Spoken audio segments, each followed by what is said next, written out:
একটা মেয়ে শ্বশুরবাড়িতে সারাদিন কাজকর্ম করে অর্থাৎ যে পরিমাণ কাজকর্ম করে তার ১০ ভাগের ১ ভাগও কিন্তু তার বাবার বাড়িতে তার বাবা-মায়ের জন্য করে নাই, তাই না?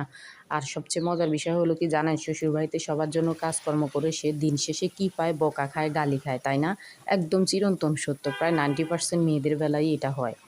আপনারা বিশ্বাস করবেন কিনা জানি না, তবে তারাই বিশ্বাস করবেন যারা এই পরিস্থিতির শিকার, এমনকি দিনরাত কাজ করার পরেও, সবার মন জুগিয়ে চলার পরেও বকা খাচ্ছেন, কালো মুখ দেখতেছেন, তারা কিন্তু এটা বিশ্বাস করবেন।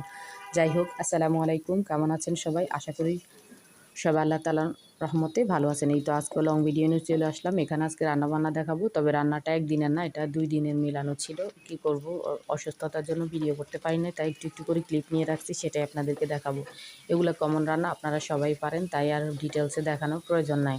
ফার্স্টে আমি মুরগিটা আলু দিয়ে রান্না করে নিলাম। আমার মেয়ে আবার মুরগি পছন্দ করে, ওর জন্য রান্না করতে হয়। এরপর এখানে করলাটা একটু আলু দিয়ে ভাজি করলে মানে তিতাটা একটু কম লাগে বা টেস্ট হয়। যাই হোক, একদম শুধু তেলের উপর কোনো পানি টানি ছাড়া মুচমুচে করে ভাজার চেষ্টা করছি। তারপর এখানে একটু পুঁই শাক ভেজে নেব, এই আর কি। এগুলো তো আপনারা সবাই জানেন, এগুলো বলার কিছুই নাই। রসুন কুচি, কাঁচামরিচ এই দিয়ে।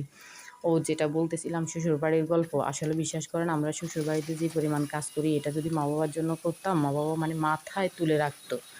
যাই হোক, কী আর করার বলেন, আল্লাহর হুকুম, মা বাবাকে ছেড়ে শ্বশুরবাড়িতে আসতে হয়। মেয়েদের কিন্তু এটাও কর্মস্থল। আমার কাছে শ্বশুরবাড়ির চেয়ে শ্বশুরবাড়িকে কর্মস্থল মনে হয়। পুরুষরা যেরকম বাইরে কাজকর্ম করতে যায়, আমরা তো আর বাইরে কাজকর্ম করতে যাই না। মা বাবার পালিত মেয়েটাকে আল্লাহর হুকুমে বিয়ে দিয়ে ওনার বাড়িতে আসতে হয়। এটা সবার জন্য শ্বশুরবাড়ি হয় কিনা জানি না, কিছু কিছু মেয়েদের জন্য কর্মস্থলও বটে, তাই না? যাই হোক, অনেক জ্ঞান দিয়ে ফেললাম। রোজের মতো রান্নাবান্না দেখাচ্ছি আর আপনাদের সাথে কষ্টের কথাগুলো বলছি। জানি না আমার কথাগুলো আপনাদের ভালো লাগে কিনা, বিরক্ত লাগে কিনা, বলবেন প্লিজ। তাহলে আমার কিন্তু কাজে উৎসাহ আসে। এত কষ্ট করে এখানে কাজ করতেছি, প্লিজ আপনারা ফিরিয়ে দেবেন না। কেমন লাগলো জানাবেন।